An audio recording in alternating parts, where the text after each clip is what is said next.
salut les gars, j'espère que vous allez bien. Justement, on se retrouve pour une nouvelle vidéo. Cette fois-ci, on va parler du Ballon d'Or 2025. Sans toutefois commencer la vidéo, je vous invite à vous abonner, de partager au maximum, car ici on parle 100% football et tout ce qui va avec.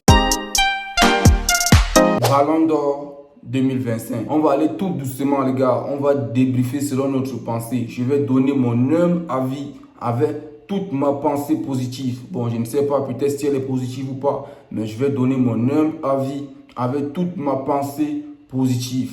C'est à vous de juger si elle sera positive ou négative. Depuis les cérémonies du Ballon d'Or, ça a été toujours 30 joueurs. Une chose qui a toujours été normale. Rien à dire à propos de ça. Au niveau du PSG, on constate qu'il y a 9 joueurs. C'est un record et on tient à dire c'est la première fois depuis que le Ballon d'Or a commencé les gars. Justement pour le PSG, il y a Ousmane Dembélé, il y a Donnarumma, il y a Désiré Doué, il y a Achraf Hakimi, il y a Vicha, il y a Nuno Mendes, il y a João Neves, il y a Fabien Ruiz, Vitinha et plein d'autres. Justement, c'est 9. Du côté du FC Barcelone, il y a Robert Lewandowski, Pedri, Rafinha, Lamine Yamal, du Real Madrid, il y a Jude Bellingham, il y a Kylian Mbappé, il y a Vinicius Junior. Dans d'autres clubs, il y a les Haaland, les Kane. On va citer tout le monde justement. On va se baser sur ce qui est le plus important. À propos de ce Ballon d'Or, c'est que moi j'ai constaté en premier d'abord, avant que je ne puisse commencer quoi que ce soit, c'est que des offensifs. Quelque chose qui est d'abord archi faux. Quelque chose qui ne doit même pas exister à propos de Ballon d'Or. Et deuxièmement, il n'y a qu'un seul défenseur dans ce Ballon d'Or. Quelque chose qui est, je ne sais pas comment je peux dire ça. Et non seulement ça, il y a un seul défenseur et c'est même pas la personne qui mérite qui est là. Le premier point, que des offensifs. Deuxième point, il n'y a qu'un seul défenseur sur ce Ballon d'Or. Le troisième point, le défenseur qui est là justement ne mérite pas. Car celui qui devait être là n'y est pas. Qu'est-ce qu'il a pour vous à faire cela? Avant toutefois de continuer, je vais d'abord vous dire, je suis 100% barcelonais. Je suis 100% barcelonais les gars. Donc, je suis 100% barcelonais. Je tiens à préciser. Parce que ce que je vais dire peut-être là, ça ne va pas plaire à beaucoup de personnes. Mais moi, c'est mon humble avis. Et j'ai toujours dit, vous allez prendre soit c'est du positif, soit c'est du négatif. On tient à préciser bien que le Paris Saint-Germain a 9 nommés sur le Ballon d'Or. Chose que c'est un record depuis que le Ballon d'Or a commencé. On avait seulement vu ça en 2018 avec le Real de Madrid qui avait 8 nommés. Bon, là-bas c'est un passé. Bon. Cette fois-ci, c'est une saison qui a vraiment fait bouger du football. C'était quelque chose de malade et on tient à préciser, c'est la première fois que le Paris Saint-Germain prend la Champions League. Et il y a des joueurs nommés ici dans le Ballon d'Or que c'est les premières fois. Il y en a beaucoup. Il y a Ousmane Dembélé, il y a Désiré Doué. Voilà, c'est les premières fois. Peut-être d'autres, je ne sais pas trop. Mais pour moi, c'est ma cible principale là-bas à propos des premiers nommés. À mon humble avis, je pensais énormément que Partey devait être dans cette liste. Et non seulement sa partie devait être là, il y avait aussi Barcola qui devait être là. On bat les couilles de savoir qu'il y a 9 joueurs, ou bien qu'il y a 10 joueurs, ou bien qu'il y a 5 joueurs du Paris Saint-Germain.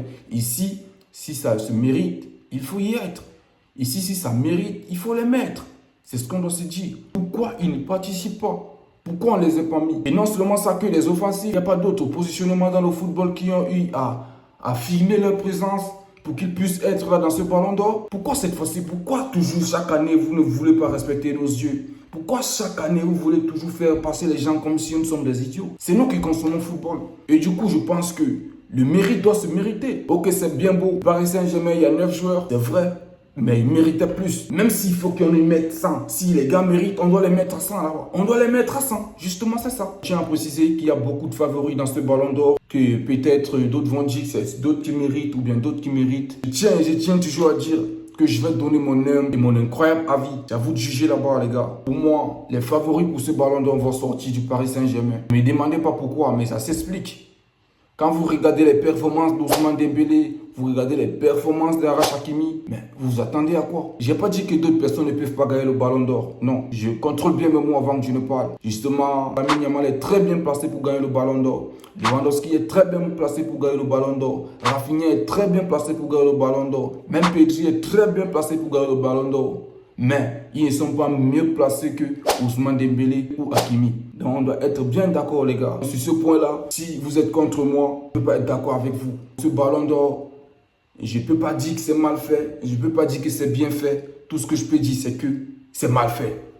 Non, c'est mal fait les gars. Justement, c'est mal fait. On ne peut pas mettre que des offensifs dans un Ballon d'Or. Avec mon constat, je crois que pour eux, le Ballon d'Or, c'est celui qui a peut-être un renommé ou bien celui qui figure peut-être dans des circonstances un peu captivantes directement en place dans le Ballon d'Or. Un joueur comme Pacho, il vient, il rapporte la première Ligue des Champions avec le Paris Saint-Germain qui n'a jamais eu à gagner.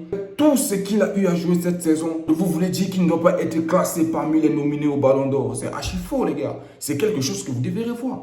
Et Barcola alors? Oui, Pacho et Barcola alors, les gars. On doit être sérieux. Moi, je me pose encore comme question, qu'est-ce qui se passe avec le Ballon d'Or, les gars? Et tombons un peu sur la nomination Copa. Justement, moi, j'ai décidé que je ne vais pas faire une vidéo à propos de ça. Parce que, à mon humble avis, Lamine Yamal avait gagné cette affaire, je pense bien, la saison passée. Désolé si je tâtonne un peu à propos de ça. C'est vrai qu'en tant que supporter du FC Barcelone, je dois être sûr à 100% à propos de mon club. Mais je dois vous garantir, c'est pas de Barça n'est pas ma vie. Je dis c'est seulement mon club, mais moi j'ai mon taf, les gars, justement. Je peux mettre ma tête que le Barça. En regardant ça, les gars, je tiens à constater peut-être qu'ils savent ce qu'ils font. Lamine Yamal gagne, directement Ousmane Dembélé va prendre le Ballon d'Or. Ou bien je me trompe, les gars. Vous êtes libre de me dire si je me trompais. Mais moi, c'est ma vision là-bas. C'est ce que je constate. C'est ce que je constate. Moi, à propos de ce Ballon d'Or, ils n'ont pas respecté nous, les spectateurs. Ils ont toujours eu à faire des mêmes choses, Le Ballon d'Or que moi j'ai eu à voir, bon, on va épargner l'époque de Messi, on va épargner l'époque de CR7. Parce que je sais que vous allez toujours faire des polémiques, de dire que non, Léo Messi, il avait volé. Moi, je ne vais pas entrer dans ces détails, ce sont des trucs du passé. À mon humble avis, du Ballon d'Or que moi j'ai eu à avoir, que j'ai eu à accepter, sans mettre CR7 ou bien Messi, c'est le Ballon d'Or de Benzema, les gars. C'est un Ballon d'Or qui s'est passé dans la transparence. Tout le monde était d'accord. Ne venez pas me parler si c'est les Rodri, si c'est des Killa qui est passé la saison passée. Ça, ce n'est que du vol qui s'est passé là. Ça, c'est pas un Ballon d'Or, on doit effacer ça de l'histoire. Je ne sais pas si ces gars s'arrangent parfois à nous mettre mal à l'aise à propos de ce Ballon d'Or, ou bien d'arracher souvent nos cœurs, ou bien d'arracher souvent nos joies. Mais je pense que ils arrivent toujours à le faire. Chaque année, ils arrivent toujours à le faire. Ouais, j'avoue, c'est quelque chose de ouf, c'est quelque chose de malade. Je ne vais pas être trop long dans la vidéo. Moi, c'était mon humble et unique avis là-bas. Vous êtes libre de donner ce que vous êtes libre de me dire ce que vous en pensez en commentaire. Je ne vais pas hésiter à répondre. Et je tiens à dire que nous sommes peu sur cette chaîne YouTube. La dernière, je l'avais perdue, les gars, pour problèmes techniques, tout ça. Vous savez, quand on ne s'y connaît pas beaucoup, il y a des choses qu'on arrive souvent à faire avec erreur. J'ai perdu ma première chaîne avec plus de 2000 abonnés. Et justement, on vient de relever celle-ci. C'est pourquoi je compte énormément sur vous. Abonnez-vous au maximum. Du coup, c'est la fin de la vidéo. Merci d'avoir apprécié. Merci d'avoir regardé. N'oubliez pas de vous abonner. C'est le maximum car c'est ça qui fait la référence. Et on se dit à bientôt pour une nouvelle vidéo.